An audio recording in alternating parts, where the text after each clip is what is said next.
Yes, yes, yes. Welcome to Football Heritage TV. Good morning, good evening, good afternoon, wherever you are in this great, big, wide world. Welcome back to Perchy for the What Are We Doing Here podcast. Perchy, if ever there was a day to ask, what are we doing here? It is today. Today has been the manager's getting sacked. No, he's not. Daniel Levy is leaving Tottenham Hotspur. No, he's not. The new owners are coming in. No, they're not. It is a mess at Tottenham Hotspur. What are we doing here, Perchy? What are we doing? You missed out. We've already lost one. Donna Cullen is gone. Donna Cullen's gone. Donna Cullen's gone. Vinay Venkatesh has been here 5 minutes and all crap. Everything's kicking off. Like the car salesman has just turned up and done everything. It's all going mad. But what are we doing here?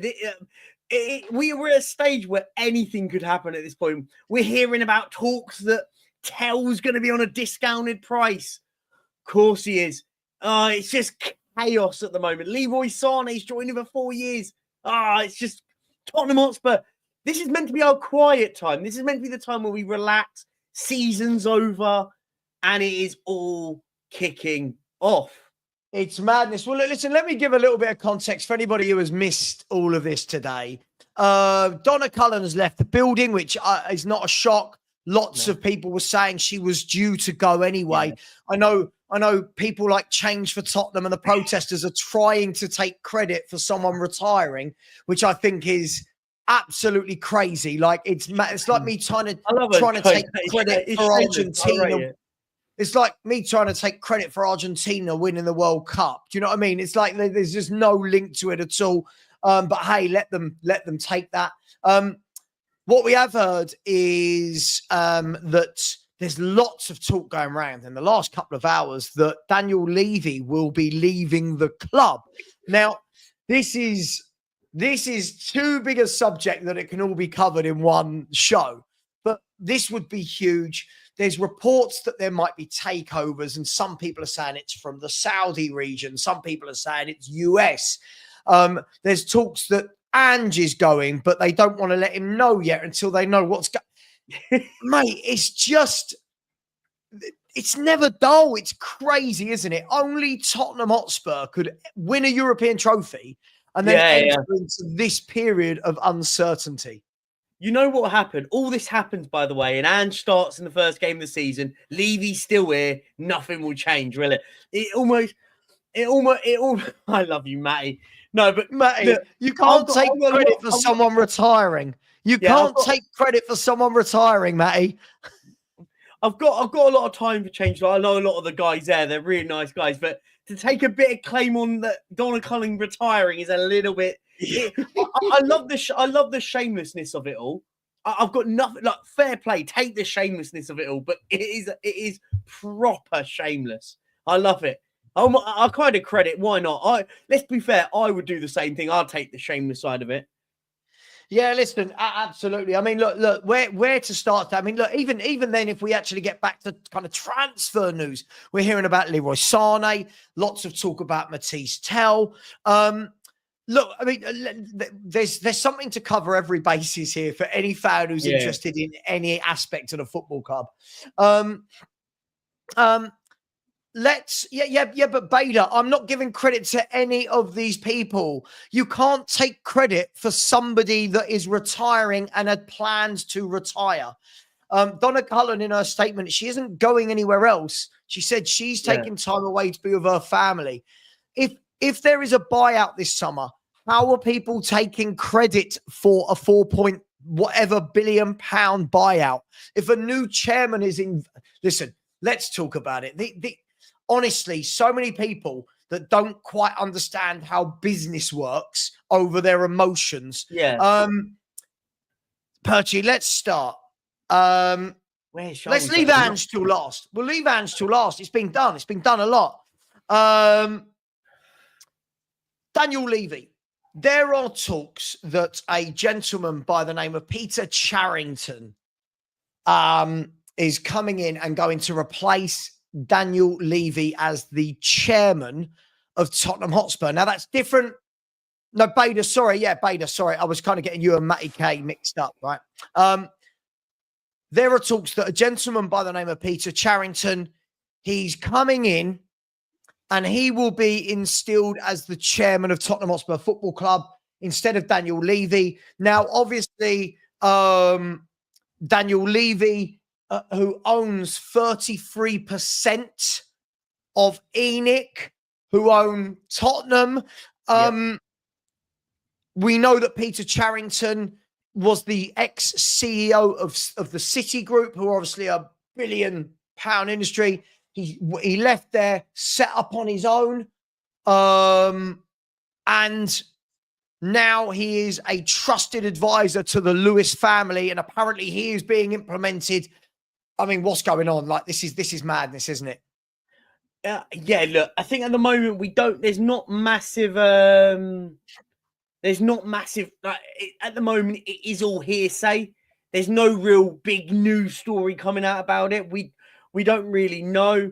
Look, I think the key, I think the load of it's all relative, right? I think everyone is losing their mind if Daniel Levy goes. I think that's what everyone wants. That is the headline story, right? If Daniel Levy leaves Tottenham.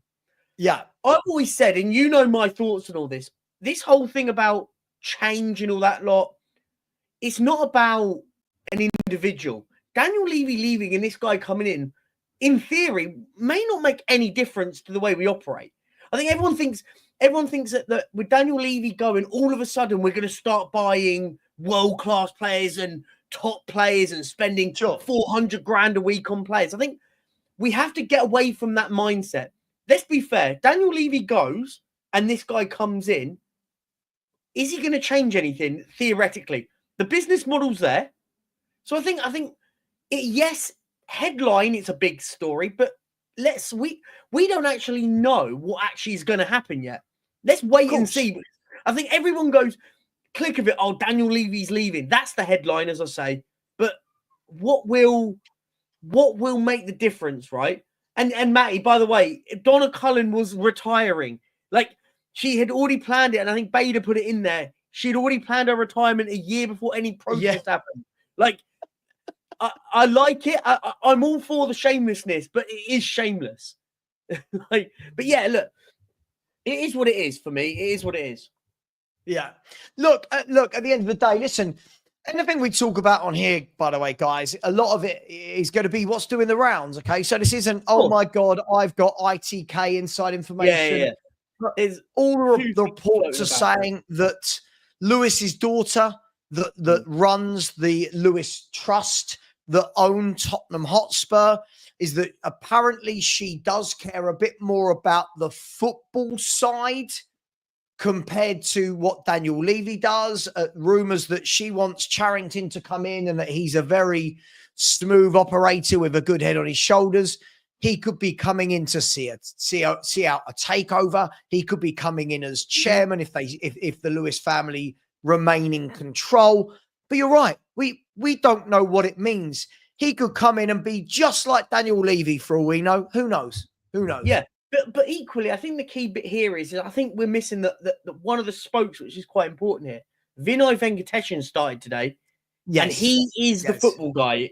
Let's be fair. He's come in to do the football operations of it all. So for all we know, you make a good point there. This guy could be coming in to head up a takeover and a sale of the club. That might be his role in this. And that's whole not thing. Unheard of in the business world. It's not unheard of. It's a very, very normal thing in a business world. Yeah, to bring somebody in that hasn't got the invested interest that Daniel Levy has, because Daniel Levy obviously owns a percentage of ENIC.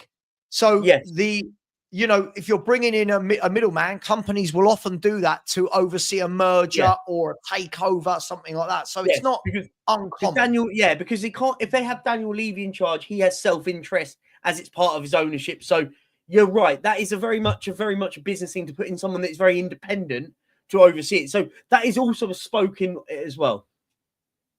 Yeah, absolutely. Look, I listen, for all we know, and by the way, you're right, Gary. Yeah, Charrington was appointed to the board back in March, which would make sense that this story could be true. But listen, what I'm not going to do, Perchy, I'm not going to sit here and go, oh my God, Peter Charrington. I don't like, I can't do that. I don't know him. I don't know what he's like. I know that he must be a very smart man. He was the CEO of one of the biggest companies in the world, which means he must have something about him. And he is, my understanding is that his one client at his new company that he set up is the Lewis family. So apparently he looks after all of Lewis's investments, which means that Lewis trusts him, which means he knows the daughter, which yada. I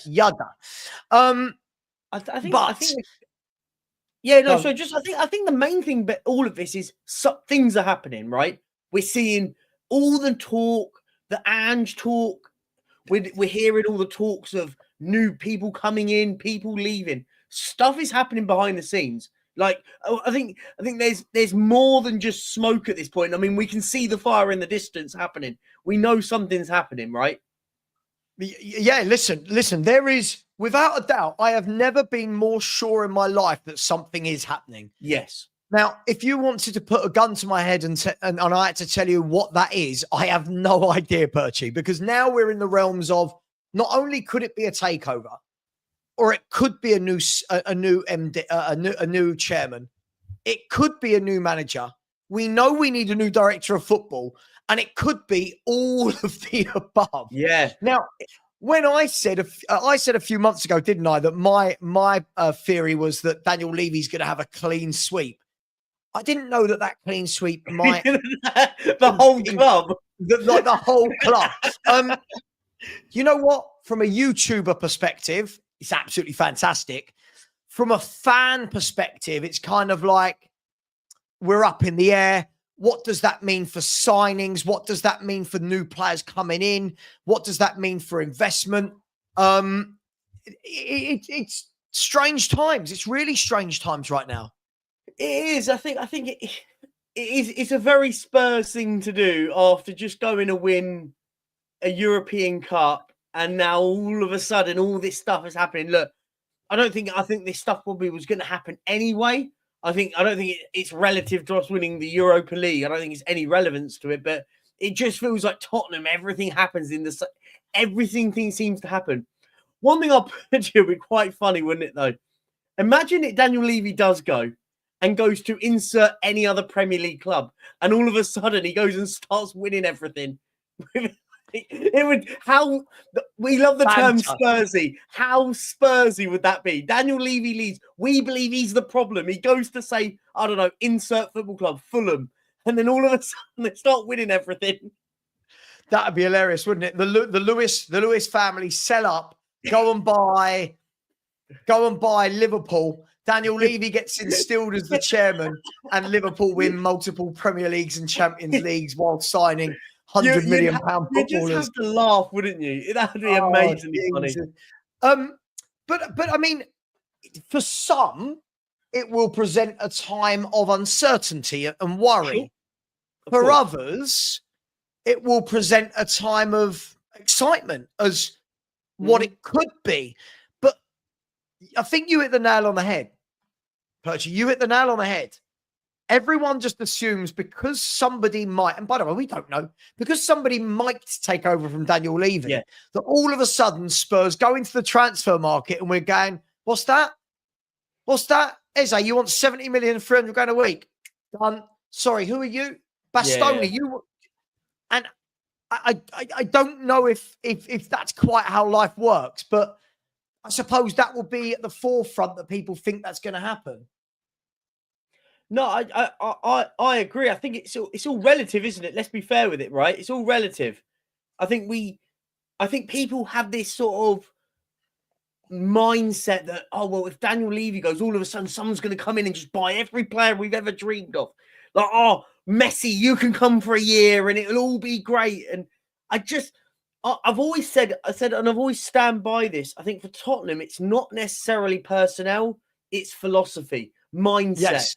As the football club our philosophy is to be the best team in 10 years, that we want to be top in the Premier League in 10 years, winning a Champions League in 10 years, whatever the parameters are. Like, we don't really have that at Tottenham. There's no there's never been that level of pride of winning and progressing to be that big football club. Yeah, no, sorry. I'm having a mare with a pug at the moment. Can you give me 1 minute? Yeah, that's fine. I'll lead it. As he's dealing with the pug. Yeah, look.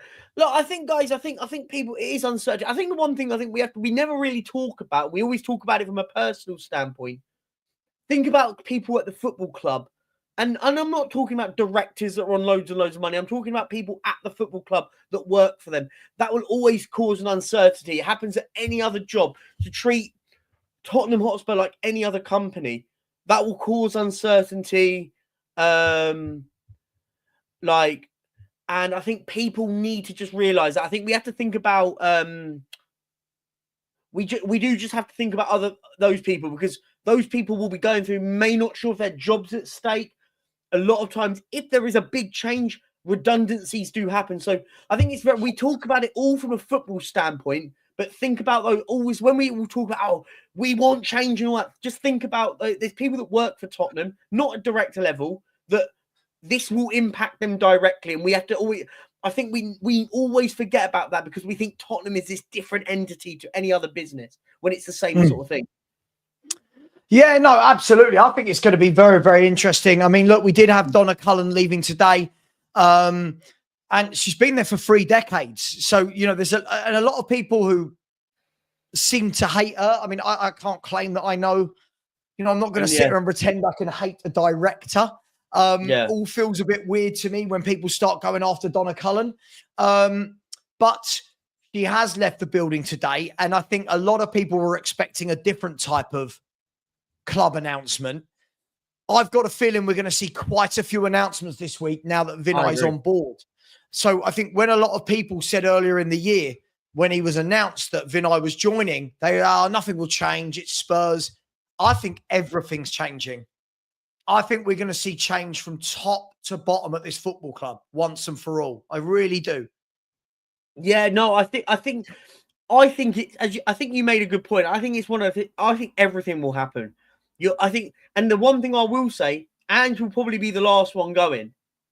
So it normally starts at the top and it works its way down in the sense of it. The big one will go, and then the next one, you're not going to and then all of a sudden, Ange will go. Maybe this is one of the whole things when everyone's going, well, why have we not got rid of Ange after? If we were going to get rid of him, why did we not do it immediately?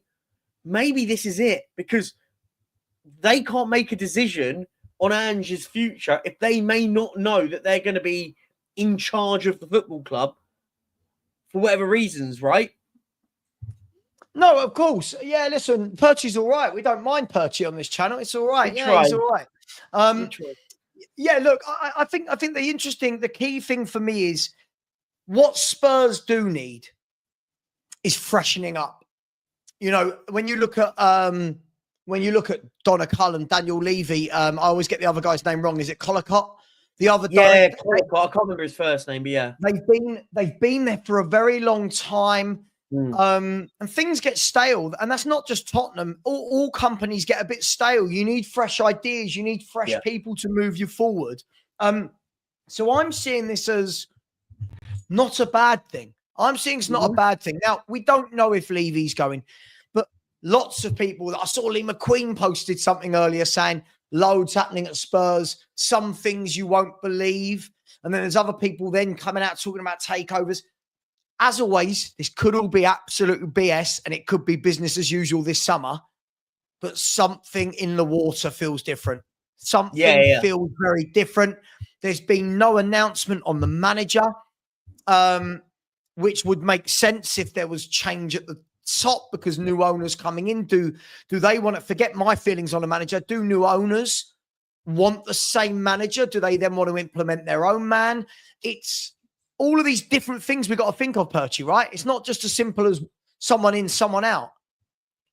No, of course. And I think people need to realize this isn't one of those things that at a click of a finger, it happens. You don't just get rid of an owner or a chairman like that. It is a long, drawn-out process. And so, and one of the things is someone put in the chat, I can't remember who I just saw, but whatever we think about it, the football manager will be the last one to be done. Whatever we think about it, that will be the last one to be done. So I think you're right. I think this week we're going to start seeing people leaving, people coming in. Maybe Daniel Levy goes this week. Maybe, guys, calm it in the chat. I know you're getting excited.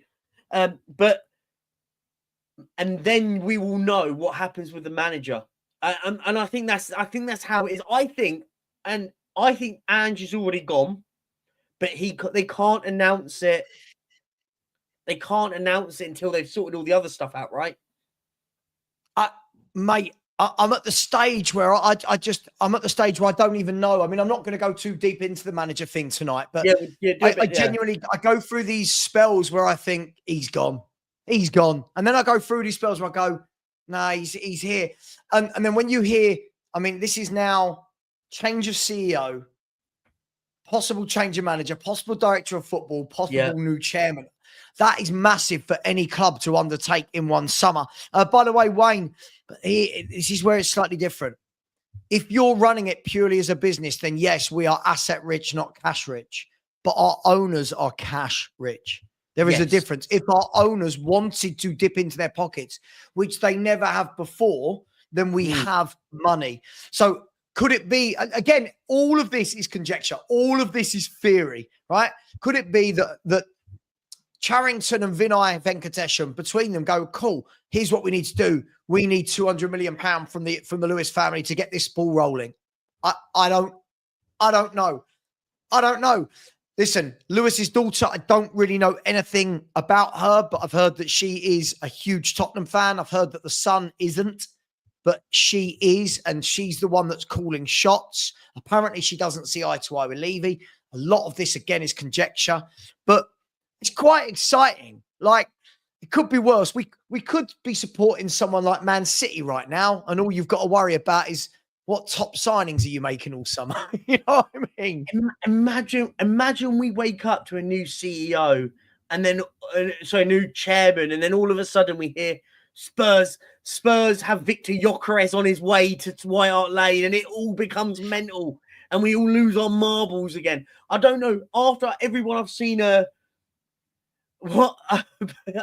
it's a good laugh dancing in the street in Bilbao. It's a good laugh out there. But yeah, it's a good laugh. It was a good laugh. Look, I just think at the moment, I think people are going mad about this. Like, maybe this is all, because I think the key bit here is it's where's this all stuck from? I think you made a good point earlier about, is it that the Lewis Trust, whoever's the one running it, or have gone, do you know what? We're done with it now. This is our exit plan. Yeah. And that's maybe where it's all stemmed from. This is our exit plan. We want him out. We're gonna put in another chairman to oversee the sale of the club, because Daniel's invested. He's got personal investment within this, so it doesn't work for him. So yeah, look, I think that's how I see it. I think that feels to me the most plausible situation, what's happening. But let's see. Yeah, listen, I think the key thing as well we've got to look at here is most companies, most football clubs don't have a chairman who owns 33%. Exactly. So, i.e., if somebody is hired as the chairman, they can kind of come and go without any repercussions. They can be sacked, they can be paid off, given their severance.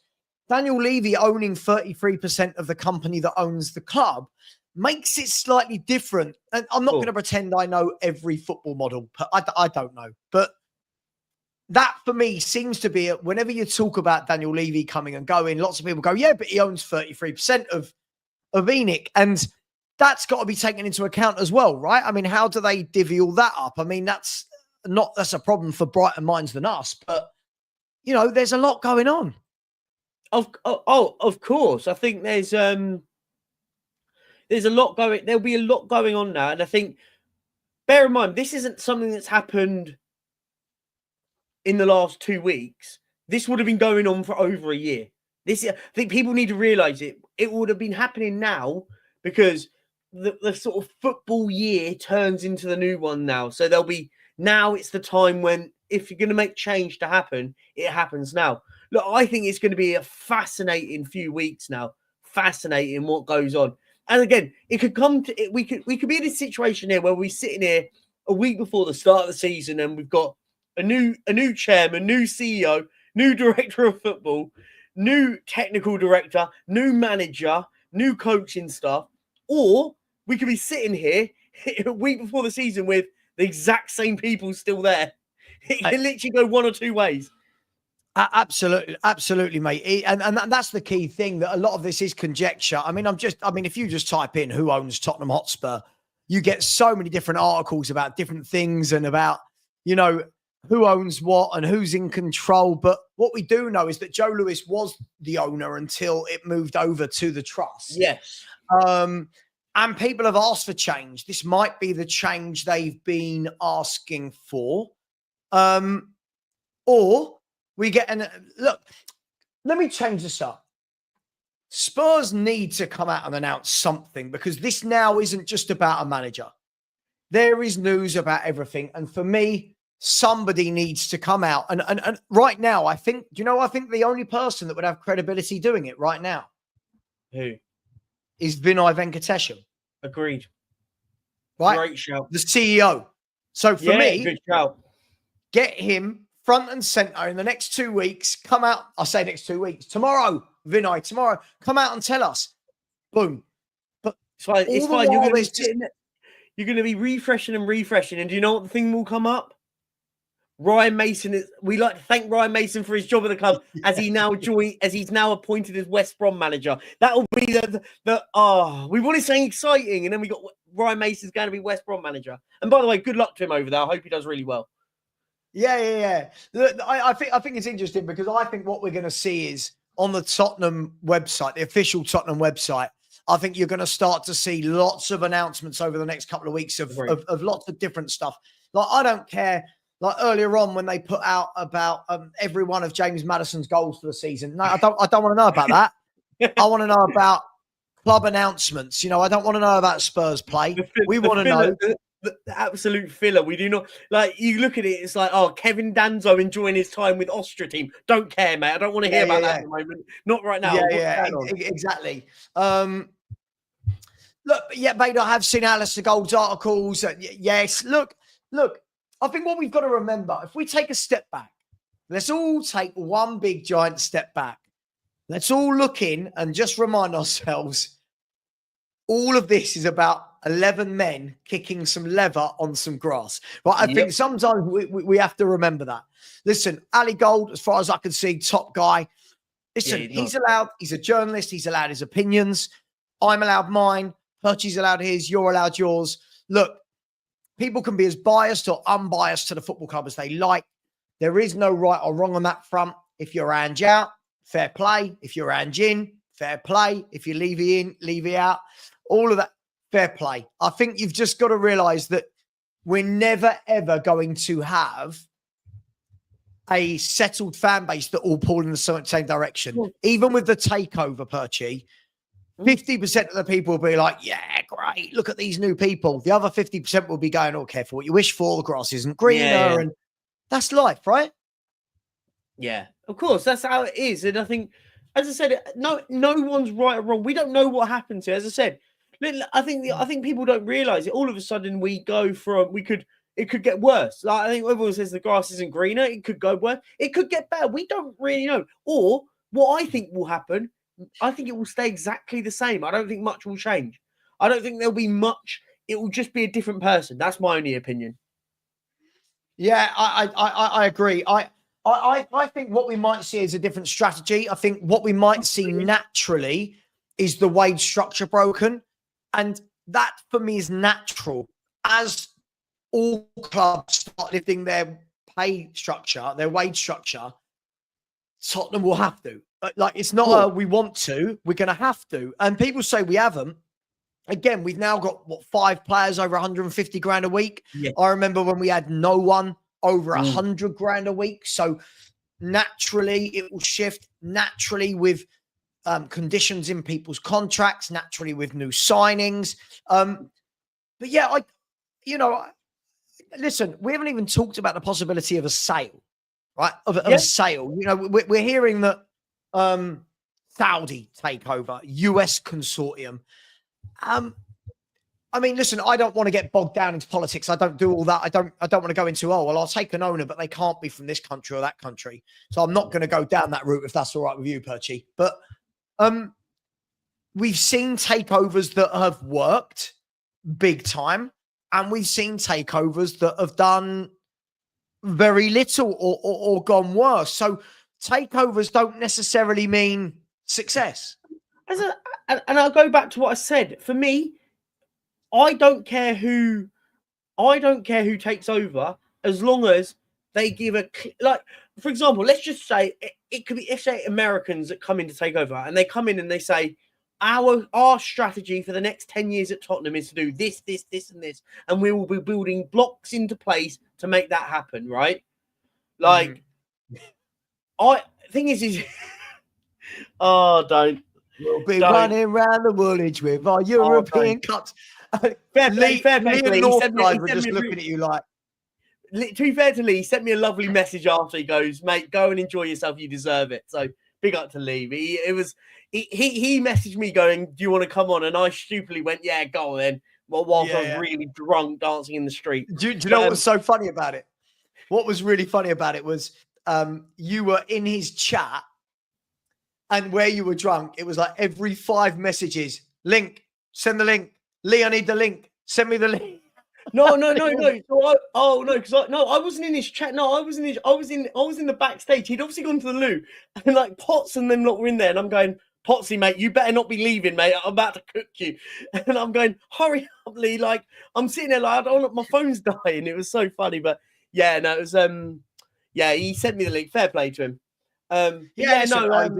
He's a great lad. He is a great lad. He did good dress. But anyway, as I say, like, I think with the whole takeover, as I said, for me, I don't really care who takes over, because we've got it's not like we don't have money. It's all about the strategy on how we do it. Yeah, and I think this is the bit, because all I hear is people go, "Oh my god, I want Qataris because they'll go and buy everyone." That's not how. Unfortunately, it doesn't work like that anymore. They can't, it isn't like when the Man City owners came in and went, boom, we're gonna get Robinho in immediately. You're in the door the minute they turn up to make a statement. It can't really work like that anymore, like the way, but because of the way that the PSR stuff, and I don't really want to delve into it because it is a bit mundane, but yeah. I just want somebody to come in and I go, I get you, and I believe you're doing what's right for us. Like, we want in year 3, we want to be competing in the Champions League consistently. Year 5, I want us to have achieved another trophy. By year 10, I want us to have at least been at a stage where we could be winning the Premier League or Champions League. Like, it doesn't matter. That's quite basic and simple in those terms. But I'm talking about an actual strategy. Going, do you know what? We're going to up our wage structure to get in these players. This player, we're not. If a player doesn't work out, we're just going to let it. We're going to let that go. Like, you're getting a player for 20 mil, hasn't worked, you're gone for 5 next season. And we're going to write that, instead of doing what we do, where we get in a player, doesn't really work out, but then they stick around hoping they get better. Mate, do you know what? I've always wanted Spurs to work like that. But what I also want is Spurs fans to work like that. Yes. I want us, if a player comes in and doesn't do well, that we don't think every player is going to be brilliant in 5 years. Agreed. We do it with so many players. I mean, we did it with Lo Celso and Ndombele for 5 years. 5 years. It was, this manager will get the best out of them. This what? Get rid of them. Let's move them on. By the way, Fabrizio Romano reporting that Inter Milan have made contact with Rasmus Højlund's camp. So Inter Milan looking to take Rasmus Højlund from Man United to Inter Milan, and also that Kingsley Coman is now available. Kingsley Coman, and apparently has a lot of interest from Saudi and also European. On a free? He's not on a free, is he? Let me just, I'll read what was said. Kingsley Coman expected to leave Bayern this summer with several clubs keen on him. Wow. Bayern are getting rid of a lot of wingers, by the way. Yeah, and we're buying one of them, but we'll talk about that a bit later. I just want to, before you carry on, just on that, That is exactly what I want to see. Rasmus Højlund hasn't really worked at Man United. Look, we're going to get rid of him. Like, cool. Hasn't worked out. That's exactly my point. Not sitting there going, "Oh, we'll hope he gets better." Nah, hasn't worked out. We're going to sell you now. Like that's. See, but we don't work like that. We think that every player needs 5 years to. Yeah. Well, in the future, and I always hear, "I'll be gutted if we sell him and he does well there." Why? I care about what he does at my club. Yeah, exactly. Like if we sell a player and he does well elsewhere, but he didn't do well at my club, it's bittersweet, right? Use Solanke as an example. If you do you know what? Hasn't really worked for us. We're going to now let you go for 50 mil to insert football club, but they're going to buy you. Like, we don't seem to do that. Solanke feels like he's going to be here for 3 or 4 years. That's how we operate. It works. Yeah, absolutely. By the way, let me do some super chats quickly. First of all, big up to my man, Morton Barley. I said, imagine everyone leaving except Ange. Imagine. Yeah, that would be crazy. Listen, what we do know is that most chairmen or new owners that come in, and a lot of people want their own staff. But at the moment, as we said, there is so much going on at Spurs that if Levy, let's just say Levy was on his way out, right? Who's making the decision on the manager? Is it Levy? Is it Vinay? Who is it? Is Paratici joining? Like, it's who's doing it, right? But of course, Gary, I'll be gutted if he's the only one that survives this whole kind of cull. I'll be absolutely gutted. Phil P said Perchy's on fire. Stunning performance in Bilbao. Yes, a stunning performance in Bilbao. fabulous. Big up to you, Phil P. Perchy was partying for all of us. Big up to you. Big up to Blaine Dev, always very generous. Said, lads, who hit the big red button that said do not press to instigate this reset? You can imagine there was someone wandering around who went boom. Yeah, and Levy went, oh no, someone's pressed the button. Oh no, now everyone knows. He said, whoever it is, get a United sorted, please. Big up. Hashtag Ange out. Listen, I'm seeing all over the internet, hashtag Ange out, hashtag Levy out, hashtag Enoch. Like, everyone's got their own bug to bear with somebody, right? If we work hard enough, we'll somehow get like jobs at the club. If everyone's out, like it'd be like, we need you to do something here now, mate. I'll be the official YouTuber for the official men's team. Big up to you, Blaine Dev. That's very generous. Thank you. And Phil B said, how old is Lewis's daughter? Fix up with Matty K. Phil. Sorry, that's children. That's amazing. Phil, I'm gonna guess the fact that she runs a multi-billion trust fund. That she is not the same age as Matty K, and that would be all sorts of wrong. That's just what I'm going to go with. Weird now. That's what I'm going to go with. Big up, Matty. Matty K. I think it'll be hilarious. I think when Matty K starts dating, he'll take a girl back to his bedroom, his Hongmin Sun bed sheets, his Archie Gray pajamas, and the first thing he'll do is sit down on the bed and whisper into a girl's ear, "Are you Levy in or out?" That's what I think he'd do. No, he wouldn't. We're European champions. Yeah. Just put the money down and they'll come. Just put the money down. Just put the money down. Matty. Oh, I love little Matty K. Big up to each and every one of you. You've been told, what have you, that a hedge fund from Papua New Guinea.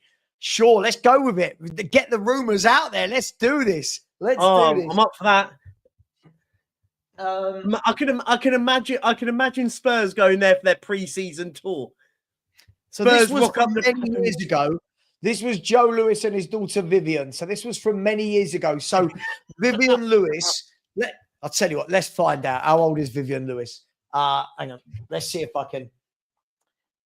How old is Vivian Lewis? That's Joe Lewis. Thank God. Vivian Lewis, public figure. No, don't know. Can't get a number. We'll find out. We'll find out, people. But look, back to the football. And big up to each and every one of you. Hope you're well. Smash the like button. Come on. Again, guys, conversion rates. There's 590 of you in it and 139 likes. Come on. Can we please smash that button? And if you have not, please do smash the subscribe button. We've only had one subscriber and we've now got 600 in here. 601 subscriber, guys and girls. How very dare you? I'm putting the link in the chat. Please smash that button and I will pin that as well. Let me just see if I think my man Lubo. She is 63, said Lubo. So Matty K, I'm afraid it's just not going to happen. I don't know what's going on. Savva, have you moisturized your forehead? It's very shiny. What are we doing here? I've got look, this is my light. Look, it gets less and less shiny. Look. Well, you want those fancy lights to have different settings. Gosh, all right. Mate, and ready? Different colors. YouTuber and all that. Are you ready? Different colors. That's blue. That's orange. Oh, I think you've got to keep orange has to stay on. It works with the lighting behind. Orange? This one? Yes, it works with the light behind. All right. It's very bright now in here, though. It's very bright. I've got 4 lights on. I've got natural light. Big up to Gary, who said, makes sense that everything will change at the club, including Levy going. Then he leaves without anyone pointing the finger at him as being responsible. Gary, we can't have it both ways. If you want Levy gone and he goes, we can't then still blame him for shit, right? If you want him gone, like most people do, then I don't really think we can complain and do that. Yeah. Basically, we said we want him out, but we want him out our way. Yeah. We want to drag him out on a spit. Like, that's how we want him out. Before you go, admit you've been wrong all along. Before you go, admit things. That is wrong, the most Spurs thing ever, by the way. Big up, Gary. Lubo said she's 63 and a hottie. No, he didn't say that bit. He did not say that bit. He did not say that bit. Don't get Lubo in trouble. I won't. He said she's 63. Yes, I am seeing news. It's not just... There is lots of news at Spurs. We've gone from, it's almost like I've forgotten we played in a European final 2 weeks ago. Like, so much is happening. It's crazy. We're hearing that West Brom have agreed a deal. I've not seen this official anywhere. Doesn't mean it's not true. I'm just going to check maybe somebody like a David Ornstein 1 second. So the last thing David Ornstein said was about... Ait Nouri, by the way, Ait Nouri is joining Manchester City. So Man City are wasting. I like him, by the way. I think he's a talented footballer. But look, if new owners come in, I know this is a real open-ended question, Perchy, but what do you want to see from new owners? I know it's easy to just say win titles, but like, what's the first thing we need to see in terms of running the football club? I think. Do you know what? The one thing we need is proper communication. If we're getting new owners, the first thing we need is this is what our plan is, because I think the one thing we don't have, Daniel Levy's a master of speaking a lot but not saying a lot. He's a master of it. He can send a whole sheet at the end of the season going about my words and all this and how great everything is, but he doesn't sit there and go, okay, our plan next season is to do X, Y, and Z. I think we just need some. I think we need to go back to basics. Look, our plan is our season 1 is to go. Do you know what? We need to sort this out. We're on our path to do that. Next season, if we can do this, we're going to do that, and the other. Like, just set a very simple and coherent plan for us to go. Do you know what? I get it. You guys understand what we want as football fans. I feel like with Daniel Levy, it's always smoke and mirrors and stuff. Just say it how it is. Don't you feel with Daniel Levy, it's always sound bites? Agreed, yes.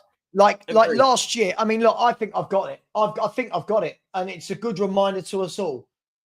Simple. We've got our Tottenham back. That's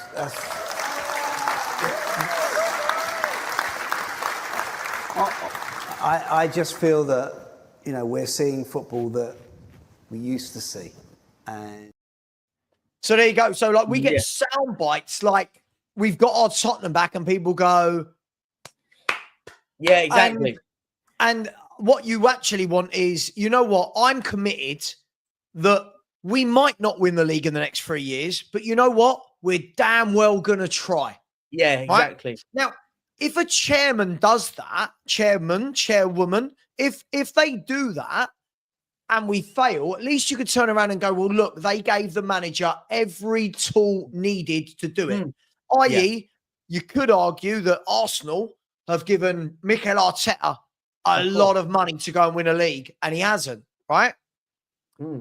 Tottenham, we never do that. We never quite do enough. We give enough money to get teetering around that fourth, third, sometimes fifth, sixth, but we never say, right, there's every tool you need to go and challenge City, to go and challenge Liverpool. Yeah, no, I think it's a really, really good point. I think that's the key bit. I think, as I said, also, the thing is you're right about the house sound bites. He says a lot of, he says things you want to hear, but then you go, well, actually, at the end of it, you go, I like what he said there. And then at the end of it, going, well, actually, hang on, he didn't actually say anything. He said, we've got our Tottenham back. Well, hang on, that doesn't tell me anything. There's no, I don't want people to be like, oh, we've got our Tottenham back, all that crap. Now, I want you to come out and say, our plan is, our strategy is to do this, that, and the other. Like, for example, like, let's just use the style of play, because that always seems to be the key one. Our aim is the style of play is we're going to stick like this. And our model is we will build that. If a manager goes, we will replace a manager that suits the style of play. We will have XYZ players and managers on our head mind that we know if one goes because they get picked up by another, we'll get him. If it doesn't work out with a manager, cool, we'll get someone else in. Look at what in theory, we want to be doing what Brighton do, but on a better level. If that makes sense. Because what Brighton's mindset philosophy is, we will stick to the way we play. If a manager gets picked up by someone, next in, someone else comes in and we go, you're going to fit straight in. Potter, De Zerbi, Hertzler. There's probably some others I missed out, but you got the gist. Something like that. Just something where I go, I know what we're doing. Oh, gosh. He's not even here, the poor boy. Big up. Oh, but this is a funny one. No, you're right. I want a plan, right? I want a plan. Yeah. Listen, and I think again, hypothetical, if new owners were to come in, if the new chairman, chairwoman was to come into this football club, I think that people are automatically going to go, right, we're challenging. And it's like, whoa. I think Spurs are going to have to build. We're going to have to build to that, guys and girls. Unless you get oil money. Yeah, and we are very well set with PSR and how much we can spend. We are good in that. But unless you get oil money and people that come in and go, yeah, we'll spend, I mean, I don't know. Let's just say Spurs could spend 400 million this summer without being in trouble with PSR, right? I don't know. I'm making that up, everybody, by the way, right? The likelihood that you're going to get an owner that comes in and just goes, there you go. Yeah. There's 400 million, plus all the wages on top of that. It's very unlikely. So I think you're probably going to see a bit more of what a Newcastle did. Yeah, Newcastle, good example. Obviously, Newcastle were in a worse PSR position than we are, but I think you're probably going to see that where you build it. You're getting your Tonales, your Guimaraes players, your Isaks. And now, again, I would expect to see Newcastle in this window go big. But the problem you've got now for me, Perchy, is I think back in the day when we talked, I'd love to get everyone in the chat's opinion on this. Back in the day when we talked about, we got to challenge Arsenal, who are the best team in the country, or City, or Liverpool, or United. Nowadays, there's so many clubs with this money. There are so many clubs that are chucking money at it and so many fans going, we should be challenging. I'm hearing Newcastle fans go, we should challenge this year. It's like, okay, slow your horses down. Like, still got Liverpool. Chelsea are going to go big. City are going big. Arsenal are going big. Like, I think there's got to be a bit of common sense applied. I think, of course, I think you've got to remember now, of all the moments now, like, there's so many clubs that will feel like that they can be in that conversation, rightly or wrongly. Like, you've got as I said, you've got the likes of your Liverpools, Arsenals, Man City will always be in that conversation. Newcastle fans will want to be in that conversation. Look, dare I say it, and they probably won't, Man United will want to be back in that conversation. Of course. Spurs will, Villa will want to be in there. There's so many teams now. Whereas, Yeah. you know, when it was the 4, and then you had the odd one that would sneak in on the odd occasion. But now there's 6, 7, 8 clubs now that will be going, hang on, if we keep pushing, we'll be in that conversation. And it doesn't always work out like that way. So, Well, Perchy, have a look at the top 6. Liverpool, Arsenal, City, Chelsea, Newcastle, Villa, right? Yeah. That's without 2 of the big 6, if you will. Yeah, exactly. That's without Man United and Spurs, who are down there. So not everyone's going to get Champions League football. Of course. Not everyone's going to win a trophy. And I don't think any owners are going to come in and one summer you challenge the big boys. I genuinely don't believe anyone could come in this summer, for example, and we go, right, that's it, title challenge. Of course. People are going to have to be patient. 100%. I think people have to be realistic as well. You have to look at it as well that the Liverpools, Arsenals, and Arsenal, and Man City, right? Liverpool, Arsenal, Man City are the 3 that you go, they'll be in the top 4 next season. So you're really only talking about 2 places now. And that's even if we get the 5th spot. We should do, but that's if we get it. So what you're now saying is there's 2 spots for Chelsea, Villa, Newcastle, Man United, Tottenham. That's 5 teams. Like, we're now at a position where there are so many clubs trying to get into that Champions League and stay there consistently. I don't think people realize how important it's going to be now. Hence why when you get loads of fans saying 15th and a trophy is good, it is not. It's not. Hence why I know fans, I've had so many people today going, oh, Savva, you want top 4 over a trophy. And I'm like, no, you're not listening when I say being in the top 4 or 5 gives you more chance of winning a trophy because it means that you'll have better players if you're up there. And fans can't determine the difference between me saying that, Perchy, and me saying I don't want to finish 15th and win an FA Cup. They can't quite make that marry in their head. And this is why I talked about this last night with my uncle. Now, my uncle used to be, you know, Graham, right? Oh, yeah, Graham. Right. So he used to be the head of the academy at Charlton Athletic for donkey's years. Like, he has worked with FIFA and worked with the FA coaching teams from all ages, right? He said to me, you can win a trophy and that's great. Or you can all lose your mind and that's great. If you do not have an infrastructure, if you do not have a pathway for the youth, if you do not have a pathway for your transfers, if you do not have a well-drilled team, a well-drilled setup, a good coach, it's not sustainable to keep winning. And if every time I've said that in the last 2 weeks, people are looking at me as though I'm crazy. People are looking at me as though, what do you mean? We're going to win trophies every year now. We've won the Europa League. It doesn't work like that. You need to be sustainable. No team wins a trophy every year. This notion that all of a sudden we're just going to start winning Carabao Cups every year, it doesn't work like that. No other club, not even Man City, the best team in the country, can do that. They didn't do it this season. And I think we have to be really sensible with it and look at it from a bigger perspective. The bigger perspective is we need to be in that conversation in that top 8. There's 8 football clubs that we would just listed those out that will be there or thereabouts. We have to be in that conversation and hopefully in the top half of that 8 of them. So you're in the Champions League, because keep yourself in the Champions League. You're more attainable on getting better players and much more attainable of being a much more, what's the right word? Aspirational football club. Players will go, like when we had this is why the whole Levy, I don't mean to go back to it, but when I got annoyed with Daniel Levy was when we were at that stage where you went, players want to come to us right now. Now go and get them.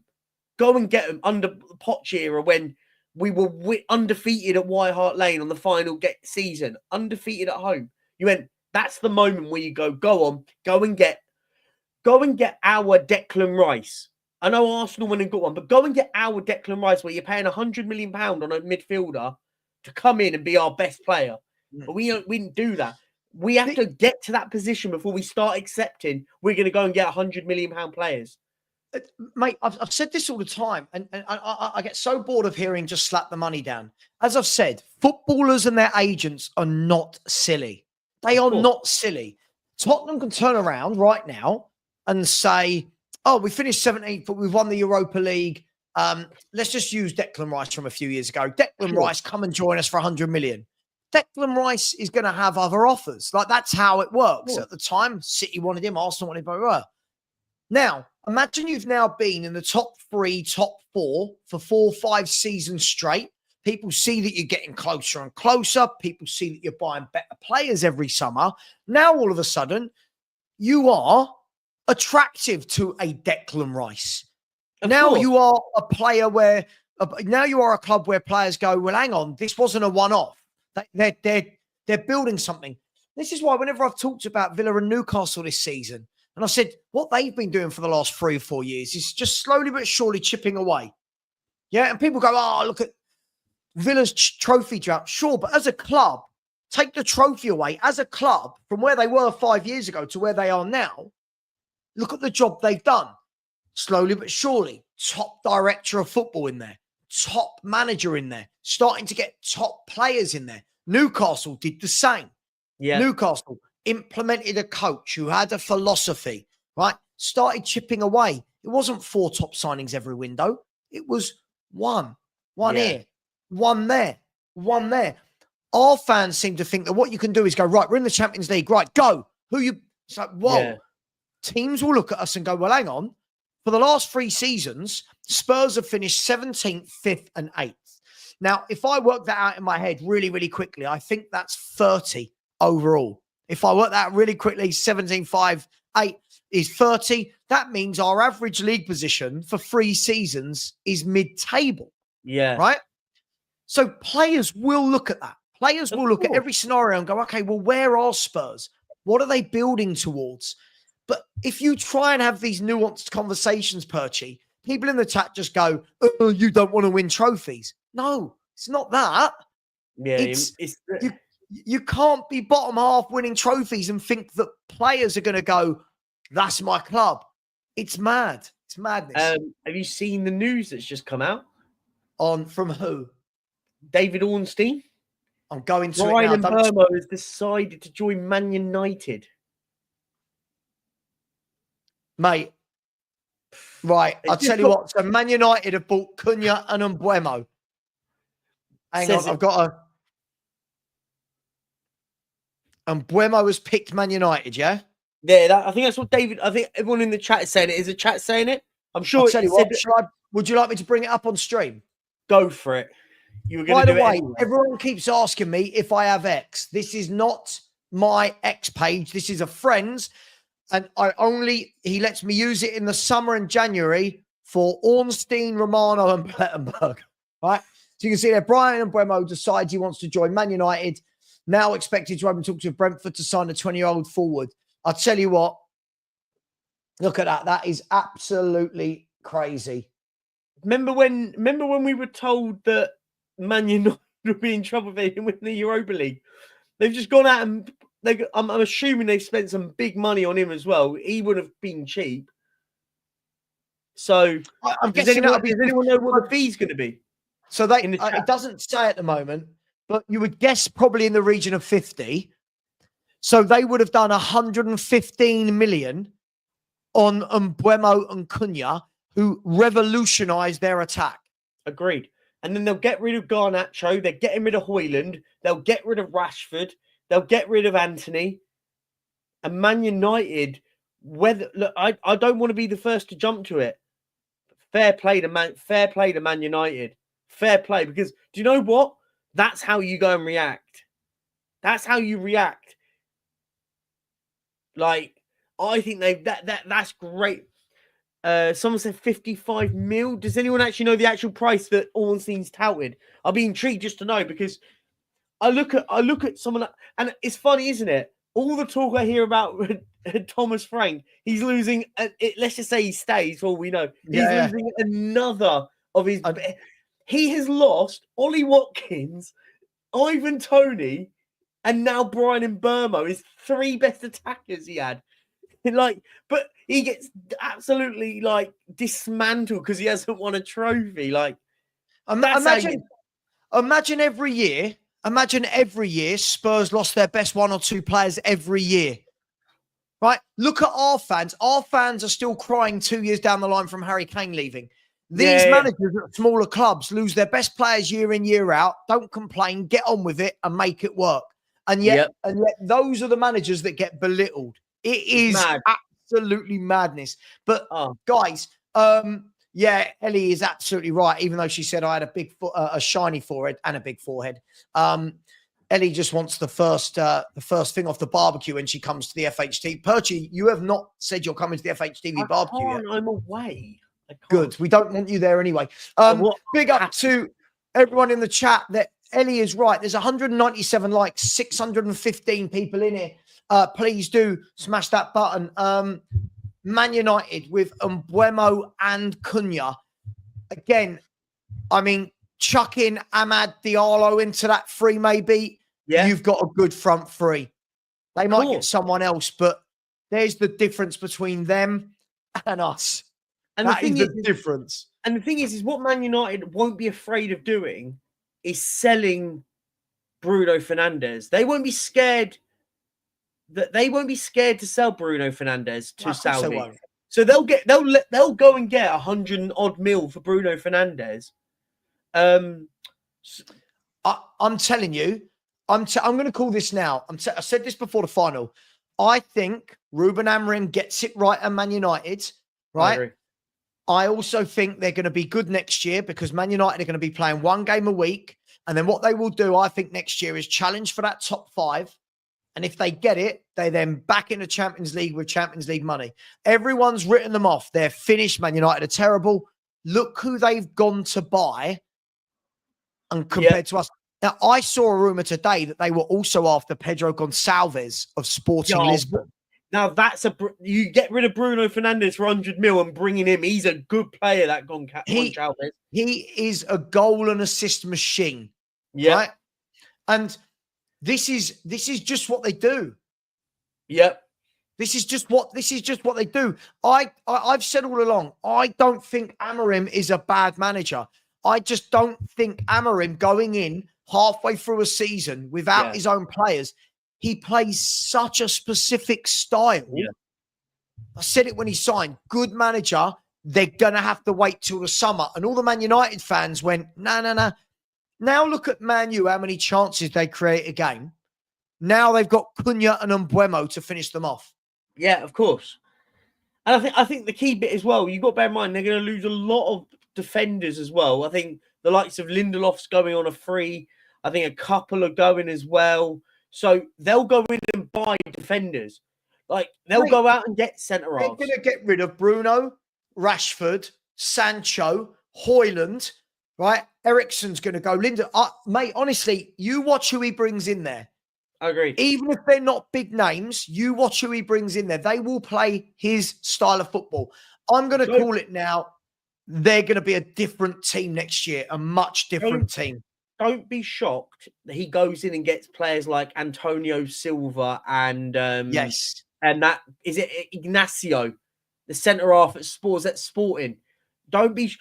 Do you know one thing? What worries me, and one thing that is happening at the moment? Portugal are producing a lot of good talent at the moment. Yeah, a lot, and he will be able to bring them to the Premier League. So he coached at Sporting.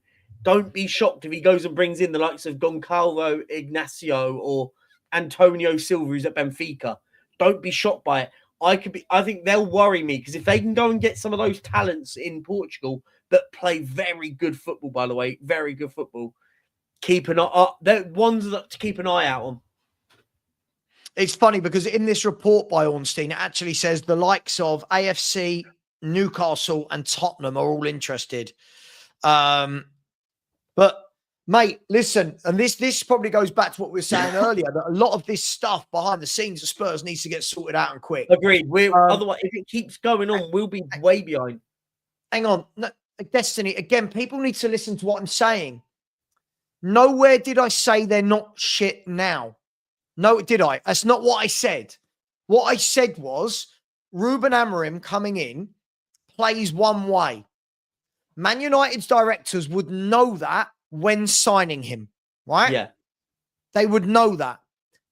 For me, I think that they're going to do well because when I watched Man U last year, they created a lot. They created a lot of chances without scoring. And now if you look at, you're adding in Mbeumo and Cunha. Let's have a look. I'll tell you what, let's have a look, shall we? This season, Mbeumo and Cunha between them, how many goals are we adding to Man United? Now, I know it's not an exact science. Mbeumo, 27 GA, right? Cunha, 21 GA.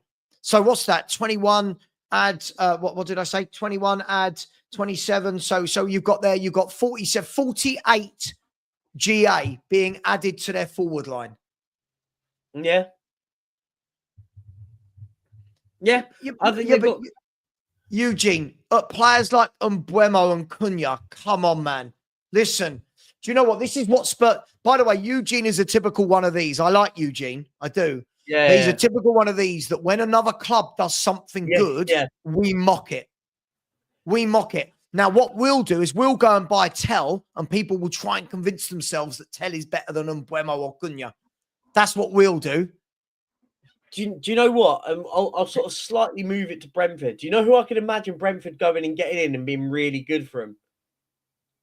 I can imagine him going and getting someone like Brian Hill on a free from Spurs, nabbing someone like him on a free, coaching him well. If they keep someone like, and then people will go, why wasn't he like that us? Well, maybe if he was coached properly. Like, I'm not saying just him, but someone of that ilk where they go and get a young player that maybe has the qualities that hasn't been shown of it. That's what Brentford are brilliant at. They'll go and nab someone like that and then they'll do well. It doesn't have to just be him. It could be anyone really, but like at that level.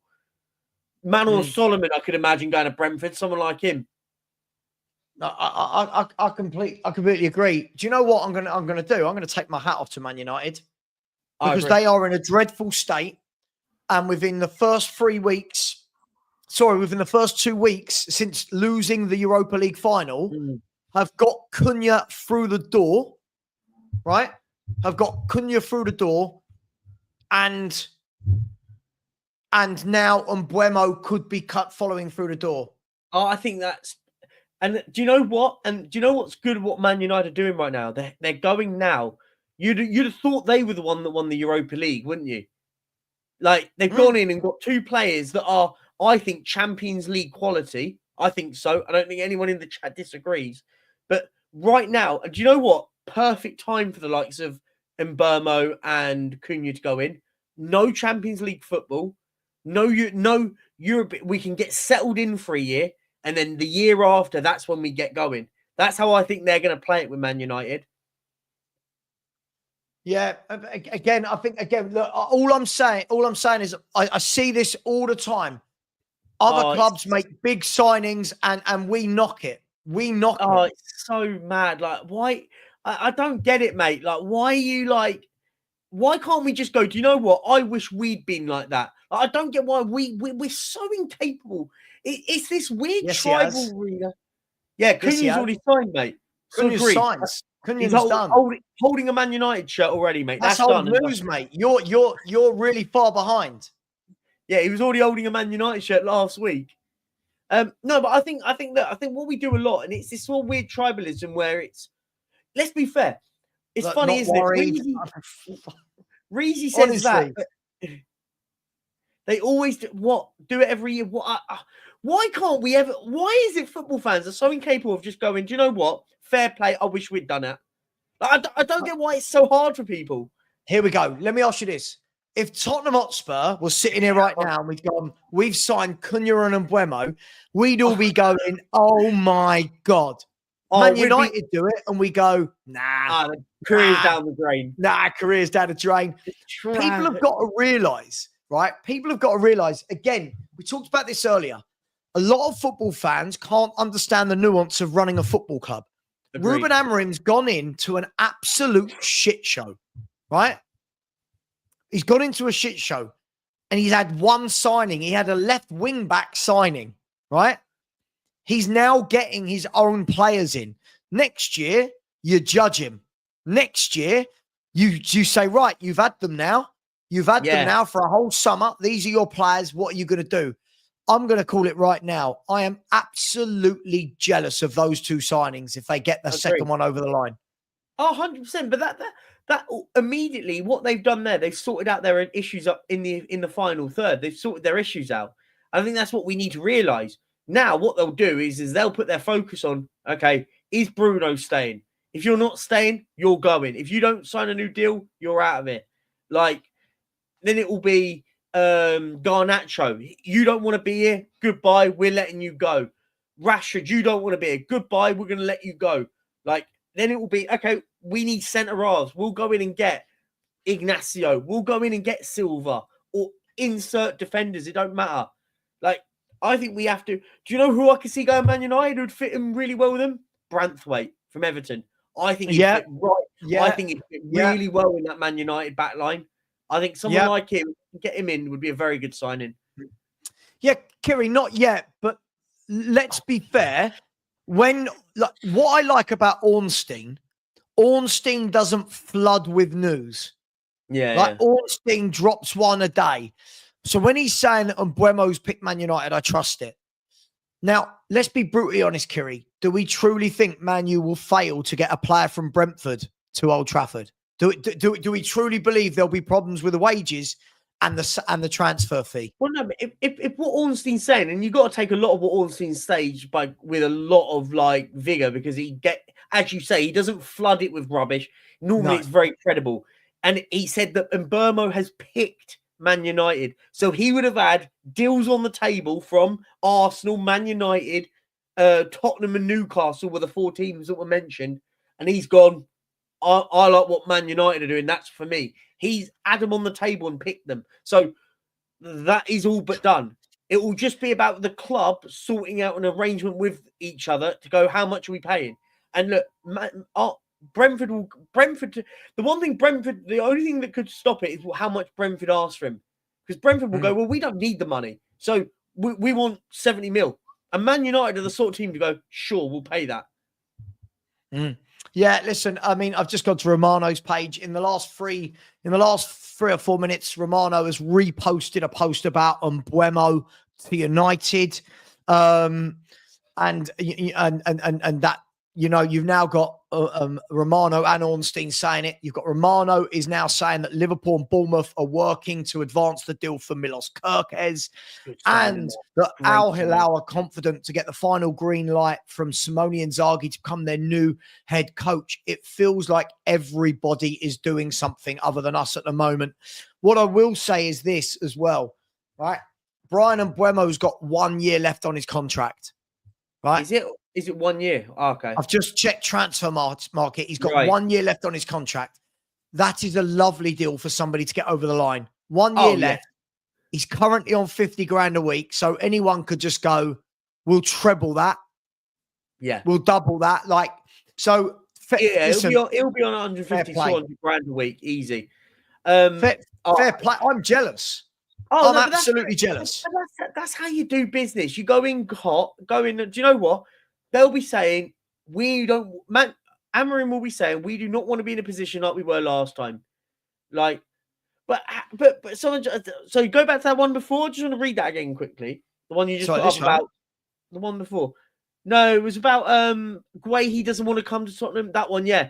I think Guehi doesn't want to come to Spurs. Yeah, but let's be fair, mate. I just want to read this out. I just want to break it down. Maybe it's because there's other better deals on it. And Mbeumo, to be fair to him, look, I think the problem what Tottenham do about him may not wanting to come to Tottenham, this is literally a theory. And by the way, I'll put my hand at Eze to Bayern. I'm the one that called that. I said him or Guehi will go Bayern. One of those two will go there. I think Guehi to Bayern would be a great move. But the problem what Spurs do, and Savva, I'd like to get your take on this about Brian and Mbeumo will be looking, going, well, if I come to Tottenham, they've got so many wingers. Where do I fit in with it? Son, he's still there. He'll be sitting there going, well, hang on, I want to be playing over Son. He's your captain. He's going to be starting. Then he'll be looking more up top. Well, you spent a lot of money on Solanke. So this is where the problem is players like an Mbeumo will be looking at Tottenham going, well, hang on, where do I fit in here? Where do I fit in here? And where was Man United? Man United's plan will be, we're selling him, we're selling him, we're selling him. And that's the difference maker, right? Yeah, look, as I've always said this, and I always get knocked down. But by the way, there's lots of people tonight talking about a 3.4 billion Saudi takeover at Spurs. I don't. It's all gone bananas. And if this sort of stuff happens, Perchy, you will be joining me for Lee Gunner type emergency streams. I spoke to Lee on Saturday. And I said, I'm going to adopt a lot of Lee Gunner emergency streams. And he said, go for it, man. Go for it. He was like, look. Shameless itself. Look, I've said this for years, Perchy, and everyone shoots me down. When players are looking at which club they're going to buy, they also want to see what other players you're buying. Yeah. Right? For example, if you're Mbeumo right now, you've already seen that the deal for Cunha's done. If I'm Mbeumo, I think I want to play with Cunha. I want to play with him. He's really good. I want to play with him, right? If I'm Spurs and we go like, do I want to play with Matisse Tell? Do I want to play with Wilson Odobert? I mean, I'm not knocking them, but it's not enticing. So hang on, just quickly, Perchy. Go. So when I've got all these people going, they're young, don't knock them. It's not about them being young. You all want to see better players come in, but don't think about what better players want to see. You don't think about that, right? Agreed. And it's not just that though. It's the volume of players that we buy at this level. So we buy a lot of players at this level. A player at this level will go, well, hang on, you've just bought in Johnson, Odobert. You still got Son there. You've got Solomon coming back. The player will be sitting there going, hang on, I'm not coming to Tottenham to be second. I'm not going to be a bench warmer. I want to be playing. Where do I fit in? Am I going to be playing above your captain? What's Son doing? I want to be in his position. So players like that will be asking those questions. And the problem with Tottenham at the moment, and we need to learn, not just as a club, but as a fan base, that it's all great buying youngsters. Youngsters are great. But at the moment, we're buying so many that now we don't really know what position we're in with them. Sorry. The dogs have just come back from their walk and the pug is almost like, why are you taking me? It's too hot. I'm dying. So if you hear any puffing, it's not me. It is a pug. Look, you're spot on. Look, for me, I've said this for ages. If fans of any club, this isn't Tottenham fans, if you want your owners and your club to do big things, stop requesting little things. Right? Yes. Yeah, if I'll keep using this. If fans keep telling me they want to sign Matisse Tell, don't have a go at Daniel Levy for not buying better players. Yeah? We should be looking at Matisse Tell and going, oh, hang on, Stanley's just trod on my light. How intelligent are you, Stanley? Hang on. There we go. Thanks, mate. We should be looking at Matisse Tell and going, that's one for the future we can look at in 2-3 years' time. Yeah. We're talking about buying him today for 35 million. Man United are not buying Matisse Tell. Man United are buying Mbeumo and Cunha, 2 Premier League proven players that have been brilliant for a few years. There's levels. There's absolute levels. Agreed. And isn't it telling that Matisse Tell's value just keeps plummeting, by the way? I mean, it feels like we're gonna say no to 35 mil, and then in a week's time they're gonna say, well, what about 20? Like, doesn't that concern? Surely that should concern fans that a club like Bayern Munich are going, just please buy him. They're basically saying to us, what price do you want to buy him? Take him off our hands. Like surely that should be alarm bells when people go, well, hang on, we can't be buying a player that is, there's got to be a reason why. And we saw this season why. Does everyone want to see Matt finally? Oh, is he coming? No, I just wondered if this is one of the days that Matt can come on or can't come on. Yeah. The one time he said he could come on, I had a panel of 9 and it was all YouTubers, so I wouldn't let him on. And every other time I've asked, he can't. He's welcome on. Fancy it? You told me, Matt. This is the same Matt that said to me, Savva, He said, if we win the Europa League, I'll meet you in London. I'll buy you a beer. Come on my stream then. Tell you what, let's do a deal, Matt. Come on my stream so that I know you're not a troll.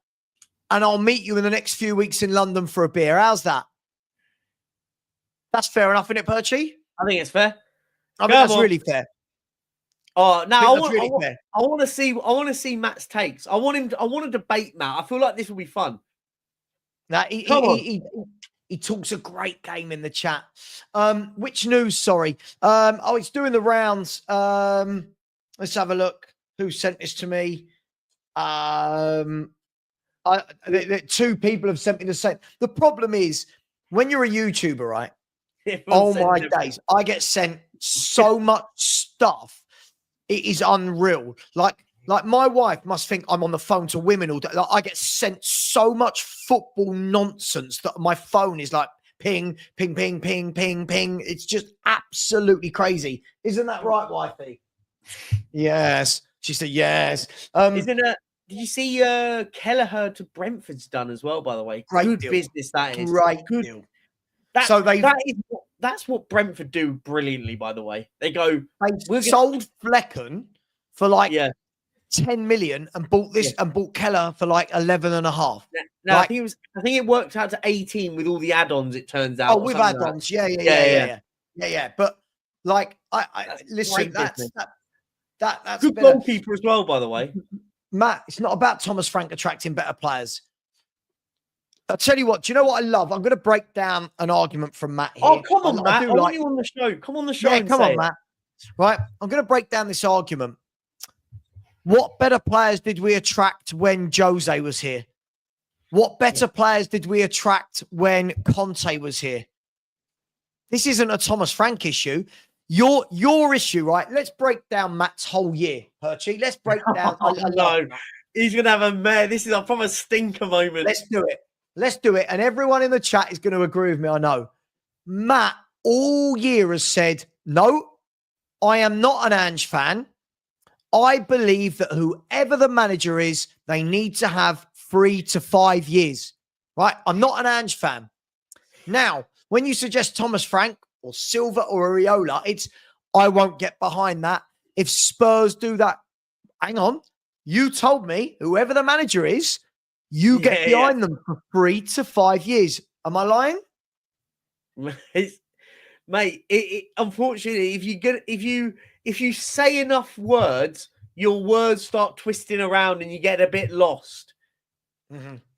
Let's see. Eugene's having a mare in the chat as always. Oh, Eugene, come on. I like Eugene. Eugene, come on. I can. Yeah, Eugene, jump on, mate. Jump on, Eugene. You want to come on? Anyone, to be fair. If anyone wants to come on and debate, I don't mind. It'll be a laugh. We've got a bit longer. Like. You know, I love this. I'm talking about United in the past decade. They've ruined most players who came there. I love that. Have you met us? Hello, we're Tottenham Hotspur. Have you met us? Who have Man United ruined though? Like it's just words. Who have they ruined? Who? Hang on. There's a difference between ruined and the player didn't do well there. I.e., Anthony ruined at United, has gone to Betis and is the player I saw at Ajax. Oh, he's a phenomenal player he's been at Betis. The thing is what happens is what Man United did is they went and spent a lot of money on a lot of young kids. That it's ironic, isn't it? It's almost like we're looking at what we seem to be doing. They bought a load of young kids at a lot of money and went, go and be Man United. It's like it don't really work like that. Like I just think it's a bit silly. Yes, we will. Oh, no. Yes, we will. And this is so scarily true what Starcrow is saying. We will. And what our fans will do is find a way to pretend that the signing is better. Right? We will find a way. 100% we will. Oh, he's younger will be the one. I think Eugene said he'll come on, by the way. Did you put the link in the chat? I'll put the link in the chat. I like Eugene. I like Eugene. He makes me laugh.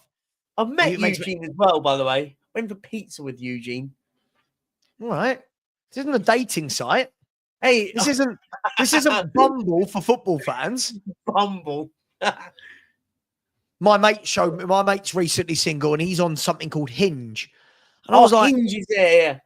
Is this where the money's at now? Just make my an mate- app where loads of people can flirt. Like, is that where the My money's mate, my at? mate met his partner on Hinge. There you go. Hinge. For all you singletons out there, Hinge Yeah, you have to apparently is the you way have to forward. fill out like a real biography on that and stuff. I think. Like, Oh, mad. gosh. Yeah. No, guys, get married. It's much better. It's much Just better get being married. That is, yeah, exactly. She's in the next room. Eugene. Hello, sir. How are you? What's up, boy? Hey, Hey, Jack. mate. Hey, Savva. By the way, I'm not even sure what we're arguing, but I'll argue whatever. No, we're point. not. We're not. We just like you. We like you coming on. That's yeah, all no. it is, Eugene. I Because would think you come on and Matt shits his pants. So there's difference, right? So Yeah, you come on, he doesn't. But Savva, I remember last season, you and I were arguing about I knew you were going to bring this up. Delict, Yep. Ugarte, and I said they're not very good, and I But turned out to be correct. Hang on, but you turned out to be correct in a Man United team that had a change of manager halfway through the season, right? In a season where Delit's been hampered with injuries. I still like Ugarte. I still think Ugarte is a very good player in the right system. So I can ask you actually something, both of you. We've had a lot of arguments about this player, that player. Why is Anthony not good on United, but good in Spain? And Perch and I had this argument for months when it comes to Bryan Hill. Some players are not a good fit for the Prem because it's a more physical game. It's a different game. Some players might excel in Spain, in Portugal, in Netherlands, but not in the Prem. Anthony is one of them. The Bryan Hill is one of them. So that's my point. Ugarte could be it as well. Eugene, but the problem what we're doing here is we're taking a snapshot of a player's time and saying it's the Premiership that's not working rather than the club that they've joined, right? We've seen it with footballers before that have come to one club, it's not worked. They've gone to another, they're brilliant. Let's use Fernando Torres, for example, was absolutely frightening at Liverpool. Frightening. One of the best strikers in the world. Goes to Chelsea, he can't hit a barn door. Goes to Chelsea, he looks rubbish. Now, listen, Bryan Hill, I have this conversation all the time. Bryan Hill's a very good little footballer. Technically very good. For me, needs to be played in the right system. I don't think it's about the Premier League. I think it's about the right system. Anthony, brilliant at Ajax, brilliant at Betis. Man United were a mess. This is the thing. If Anthony had joined Man United in Fergie's era, we're probably talking about a player like Nani. Yeah, good shout. That's a good example. But you can't judge it on... We can't turn around and go, man, you are a horrible team, and then judge all their players by that, right? So the initial argument, and now Ellie is going at me. It started where there was Go on, Ellie, get him, Ellie. United. Nobody's arguing that United is a massive club commercially. Obviously, they are. There are maybe one or two in England, maybe top 3 in the world. But on the pitch, in the last decade, if we look at the players that they've had, Di Maria, tons of expensive players. Lukaku, who came in and failed. Mason Mount recently, Anthony. So saying that, they attract top players and they're going to improve, next season or season after, it takes a long time. They've had a lot of top players who came in and failed. And when you say failed, did Lukaku fail? I mean, they got rid of him, right? They lost 70 million when they sent him back. Was it them on Chelsea? But when we say failed, has Solanke failed at Spurs? Underachieved for sure. Okay, but different wording, very clever, very interesting wording there. Right. So see that's what fair. we do here. No, that's fair. If I look at Lukaku, that's fair. I hear this about wherever Lukaku goes, I hear that this man has failed, right? Romelu Lukaku has got over let me get that right. Romelu Lukaku has got over 425 career goals.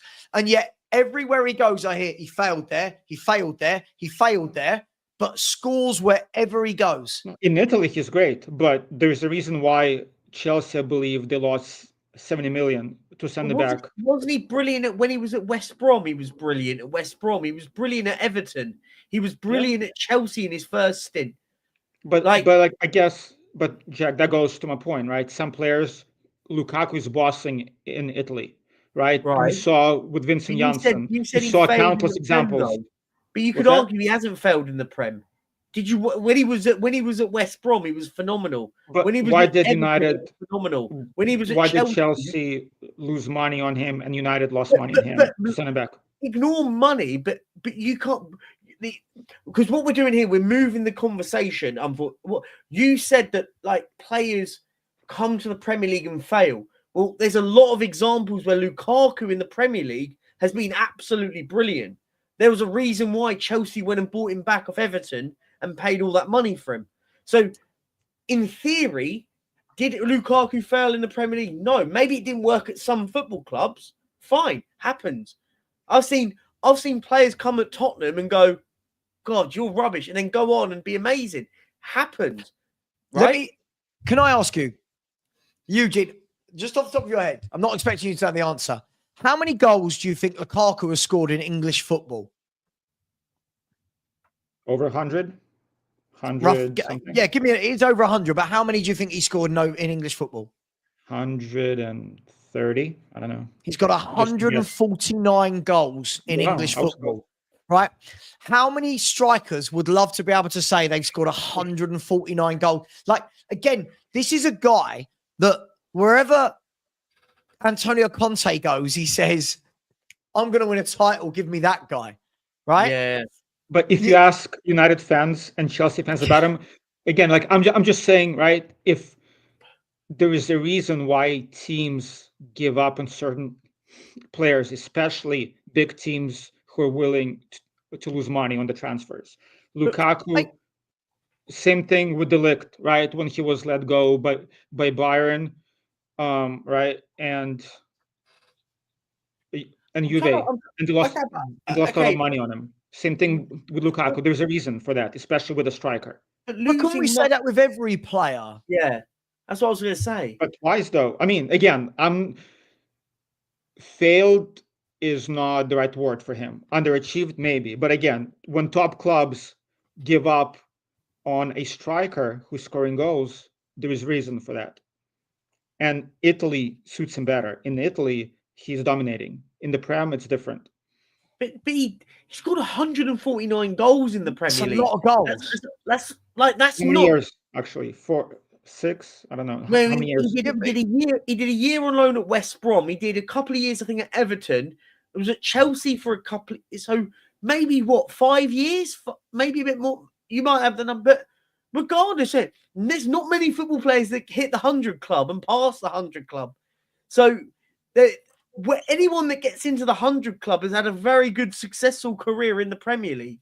I think you used your argument for Lukaku was, he hasn't worked he works better in Italy. I don't want to do the maths, but I bet you he scored more goals in the Premier League than he has in Italy. I'll do the math. Let's have a look. I don't know if you're going to be right, but let's have a look. Here we go. I could do this. I don't know the answer. I just think I'm doing it now. 64, 74, 78, 88, 98, 99.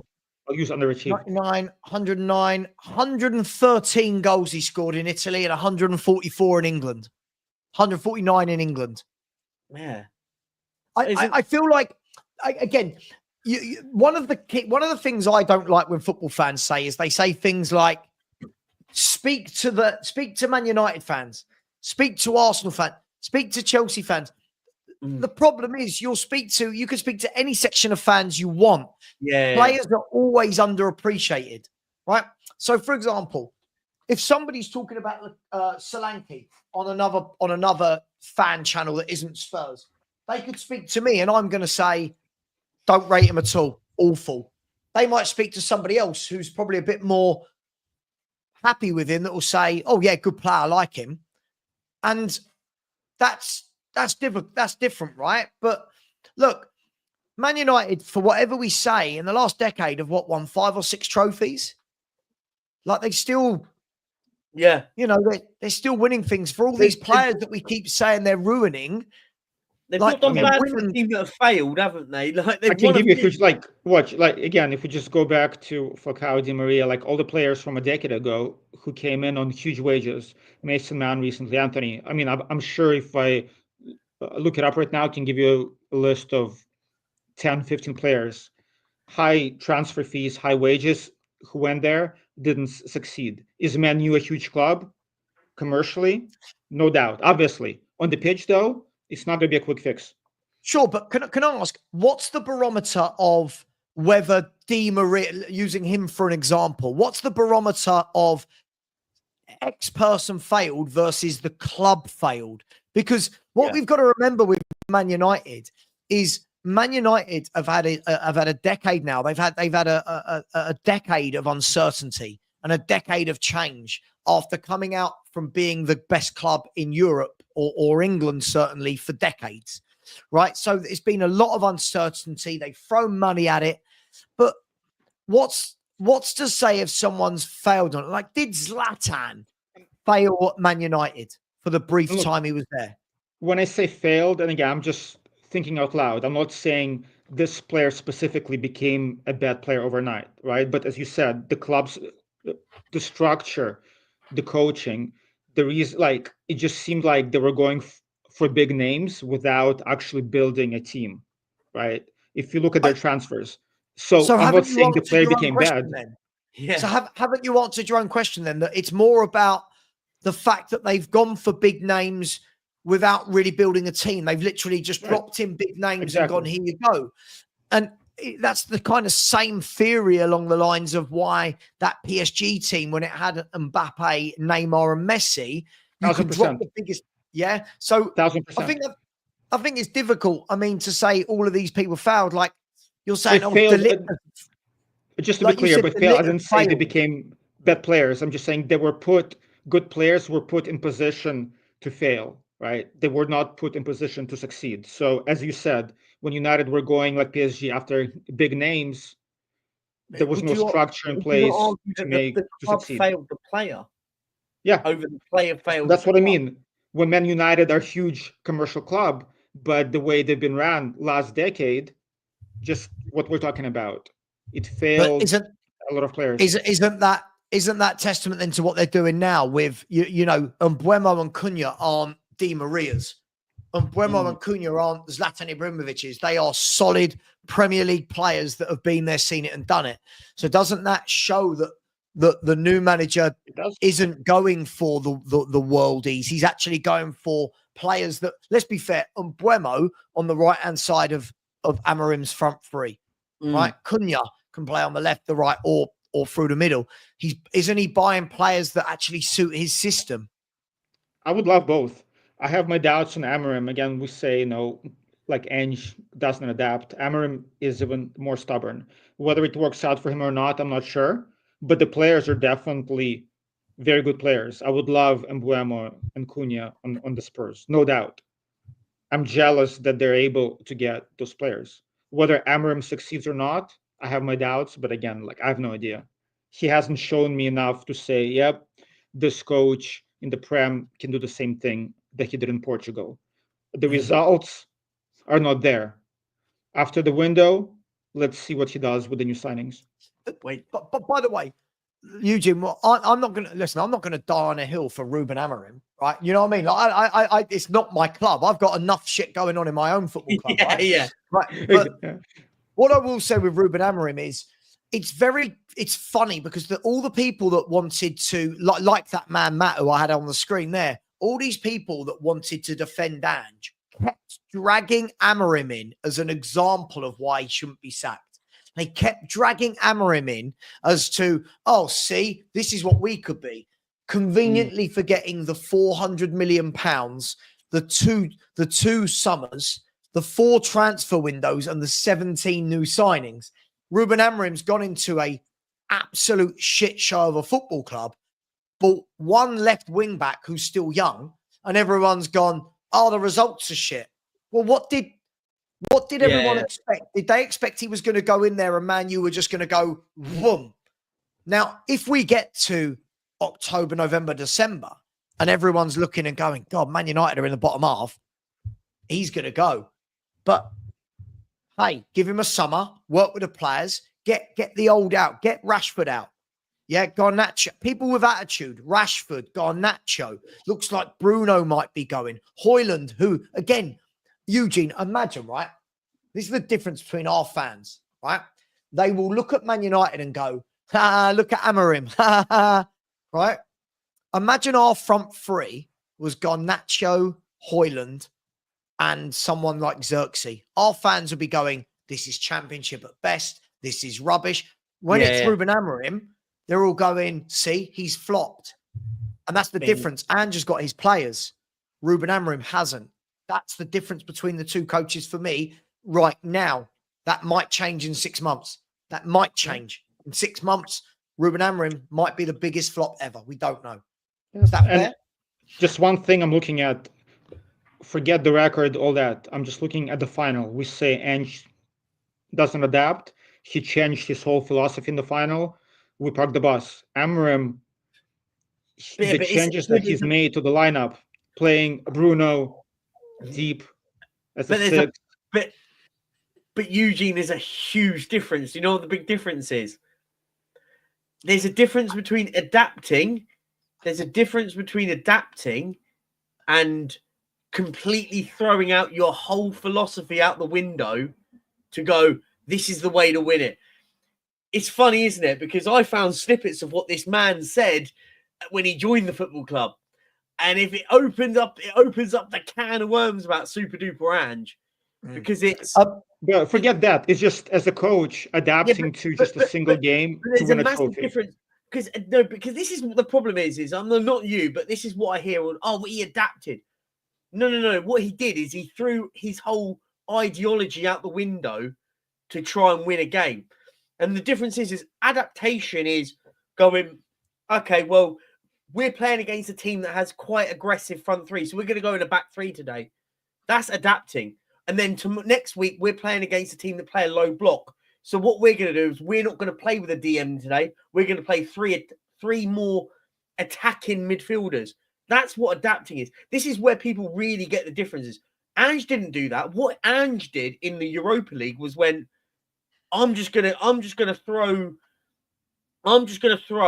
bodies behind the ball and hope for the best.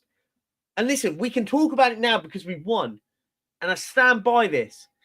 If it wasn't for Mickey van der Ven's heroics, we will be having a very different conversation about Ange and Amarim. But I'm not even talking about, I'm not saying that Ange is a genius. I'm just strictly I know you're not. Amarim. I know you're not. But when I hear people go, oh, he adapted. No. That's not what adaptation is. Adaptation isn't about throwing your ideology out the window. Adaptation is about tweaking bits, do you know what? Today we're going to play more of a defensive fullbacks because we're playing against aggressive wingers. That's what adaptation is. Oh, honestly, how have you let these two on to this show? What's this show become? You're muted, by the way. Sorry, just quickly. I just want to say that when that smart ass came in my chat and said Lukaku's got 121 Premier League goals, you didn't hear me say Premier League goals, did you? I said when he was in England. I didn't say 121 league goals. I said when he was in England. People are always, two of these, one of these, as my mum used to say, two of these. I love it. I love the way that my mate Matt, who shit his pants and won't come on, is in the chat going, Amarim so much worse than Ange. I love that. So much worse. Finished above him in the league, right? And has only one of his own players. Your mate Ange has had 17 new players and £400 million, mate. And we had to put 10 men behind the ball in a final to beat that Man U. That's how bad Amarim is, that we had to put 10 men behind the ball to stop them scoring. No, we put 11 men behind the ball. 11 men behind the ball. 11 men. We literally stood. We all basically held each other's hands on the goal line. It was that bad at one point. I just think what would make this panel I'm only going to go until 9 o'clock, guys. So I've got a steak ready for me, right? What would make this amazing? Wouldn't everyone like to finally see Matt? Wouldn't they just like to finally see that this is not a troll? Matt, this is your chance. Come on and tell us why Amarim is so bad. Come on, Matt. I come on and I get battered every time, but I still come on. Just You don't get battered every time. No. I come on as Come well, on, and Matt. I'm a, you know what? 9 minutes is all you've got to do. No, hang on. I'm not going to make him a mod on my channel, by the way. I'm not making this guy a mod on my channel. Come on, Matt. 9 minutes. You can do it for 9 minutes. Or are you somebody in disguise? Are you somebody in disguise? Oh. Make me a mod, mate. No, Why is he... get onto the show. Yeah, I'm not your brother. You've Get got to onto the show show. your face first. Come on, man. Let's see. Let's what's see. Matt saying? I missed it. What's the beef with Matt? There's no beef. No, there's no beef. He just No, says a beef. lot of Mm. he just says a lot of silly things every this day, is- and then he'll never come on. And he always says he will. This is to clear the troll claims. This is to remove the troll category. Because Angus, I've you all got no right? issues with people who have different opinions, but Odin. Yeah, I do, man. Sesko? All right, Perchy. We're in talks with both, so we don't know what the situation is. So we're in talks with both. Who do you prefer? Person agreed. Jokeris. No doubt. Yeah. I If want Arsenal Jokeris. get I Šeško, like Sesko. boom I just mistake. think he's maybe a year or two too soon, but I think he's going to be a top player. I really do. I do. Jokeris is the cheaper option. Sesko will cost 67, I think it is. I thought they asked for like 90 million No, euros. no, Yeah. no, they What won't. We can have them for cheaper. We can have them for cheaper. They've come out and said we can have them for 67 million plus add-ons. Yeah, so it'll work out to give or take about 80 Yeah, million something like quid, that, give or take, right? Yeah. right. But I agree, by the way. Jokeris is the one where I go, as a Spurs fan, I'd sit there and go, I'm worried if you get Jokeris. I think Sesko's What if we get Rodrigo as well? Who? What if we get Rodrigo as well? That's the talk. Waiting for Rodrigo? Rodrigo. Oh, Rodrigo from Real Madrid. Yeah, that's the talk. You ain't getting. There's no, nah. Why? Come on. Why can't we? Why can't we? This is Why this can't is we? as bad as your crazy prediction that you were getting No, in back. no, it's not. No, it's not. Because You're it's not. possible. Why? Why not? Okay, no. You're Rodrigo. You're playing at the best team in the world. Why do you go to Arsenal? Because he will be our Alexis Sanchez that we've needed for years, mate. That's why. What? And he can take us off the line. Why? Why? What? He will What? take- What's his name? He will take us off the line. He doesn't want to play in the right wing. He wants to play on his left. He's a left winger. He's Come not on, a right you're winger. clutching. See, No, this what? is. I love you, Angus, because you say some things. I go, I like what you're saying. Then you go and say Rodrigo wants to come to Arsenal. Actually, it's Why? not. It's not. It's not. It's all over the news. It's everywhere. I can It's make a everywhere. gentleman bet with you that you do not sign Rodrigo in any shape or form.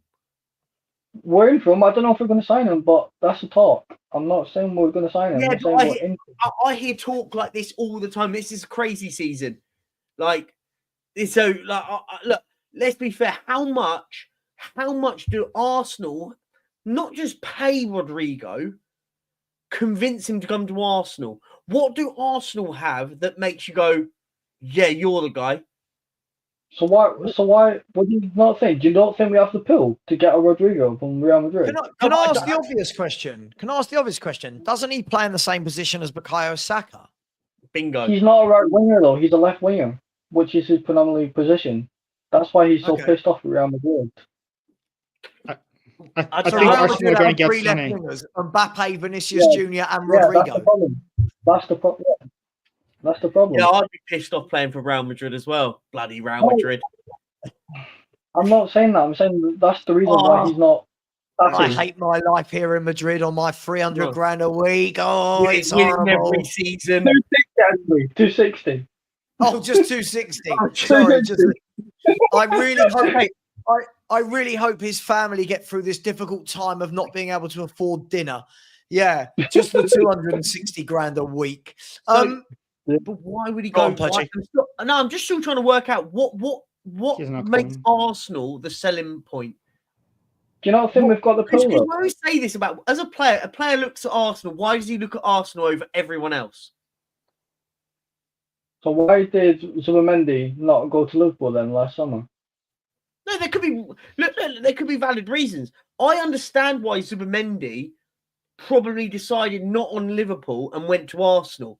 I think there's valid reason because he'll look at it and go, I know where I'll be playing at Arsenal next to Declan Rice. That will be my partnership now for 3, maybe 4 years. Liverpool, new manager, not sure. May have gone, maybe I want to do one more season at Sociedad. And he's not on Real. It's a different level of teams. Sociedad I to think Arsenal Sociedad, versus Madrid to Arsenal. Well, I think Zubimendi, and I'll give you guys credit. I think getting him and convincing him to come to Arsenal, very good signing. You have that right Arteta links with Sociedad. Yeah, he's the guy.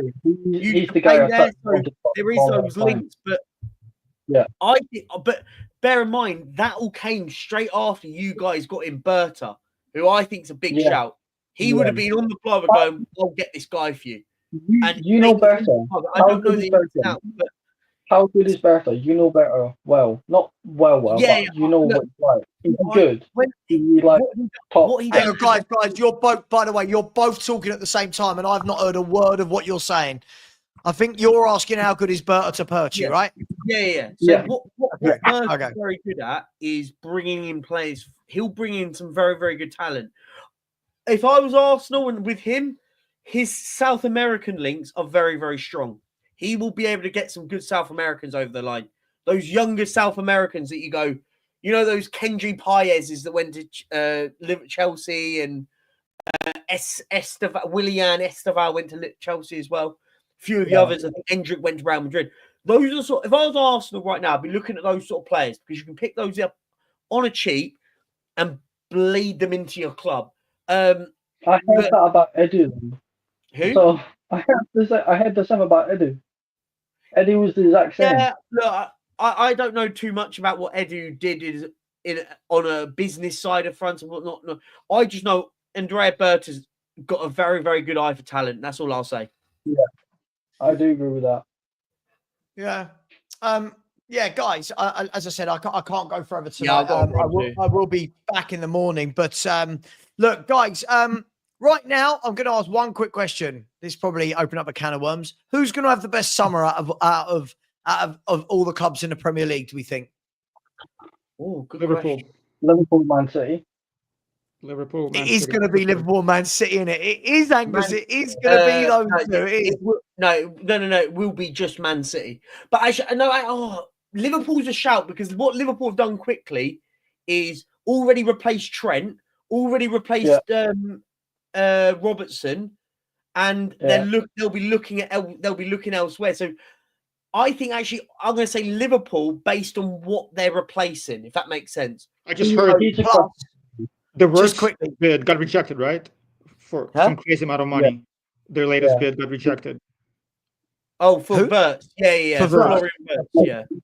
Yeah. I mean, yeah. At the moment, they're turning down like 120 odd million, but that's crazy they'll money. Probably get insane. But you've got to remember as well, Liverpool have also got Mamadashvili coming in, who they signed last summer. Good goalkeeper, by the way, very good goalkeeper. But Man City already. You think you got Marmoush in January, right? You've got Nuru. I think he's a perfect Pep Guardiola footballer on the left-hand side. Perfect for Pep. You've got Tijani Reinders, really like Tijani Reinders, good midfielder. You've got Rayan Cherki. Yeah. Listen, I bet. Listen, and Tottenham. They also brought in. They also brought in that Kushinov and Reese as well. Came in January. Yeah. Good young players. And Nico Gonzalez, yeah. Yeah, Nico's a great shout as well. Who are you doubting now, Eugene? Is it Kushinov? Oh, no, I'm saying Kushinov. I mean, the young players. He played, 2-3 games? One was a shocker. We haven't seen him. We have no idea if he's going to be good or not. That's harsh. Listen, let's be brutally honest. If Pep Guardiola and Man City have scouted him, they wouldn't have bought him unless Pep thought he could work with him, right? Let's be brutally honest about this. Like, look, guys, I'm going to leave it there. What I will do is get some super chats. Big up to Phil Coys. Phil Coys, by the way, if anyone wants to find Phil, you can find him. He's signing autographs this weekend at Blue Water for the Javiana official store because he is a massive flip-flop. Big up, Phil Coys. Love you, dude. He does wear a pair of flip-flops nicely, this guy.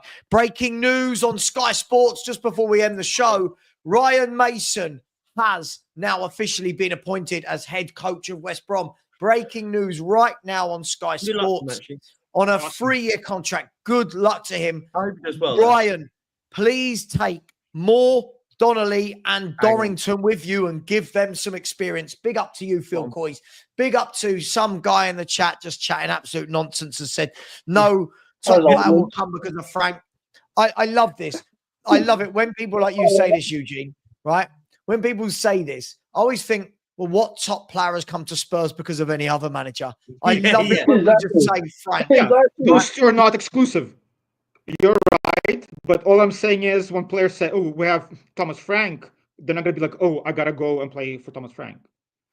Right. I don't think you understand how respected, Conte, how well respected he is in the world of football. Anyway, Aaron Kent has become a new member. Big up to you, Aaron. Really appreciate that. Thank you very much. That's very, very generous. And if that wasn't generous enough to round the show off, Aaron has put in a massive super chat. Thank you very much, Aaron. Legend has said, whoever the manager is next season, if we want someone who will coach and develop players, then as a fan base, we need to have patience. Top 6 next season will be decent if we see progress on the pitch. Great show, guys. Aaron, our fans, though, turn their noses up at so many coaches. Aaron, I completely agree with you. Our fans are already turning their noses up at if we finished in the top 6 next year. They're turning their noses up at coaches that coach and have a pedigree for coaching. Our fans want the unrealistic manager that wants the unrealistic transfer target. And then when that doesn't work out, they'll go, it's on Levy. Get a coach. If you get a coach, a lot of our footballers will suddenly look a hell of a lot better. Guys, can't continue this. We're live every day. I'll be back tomorrow at 10 a.m. The headline news today.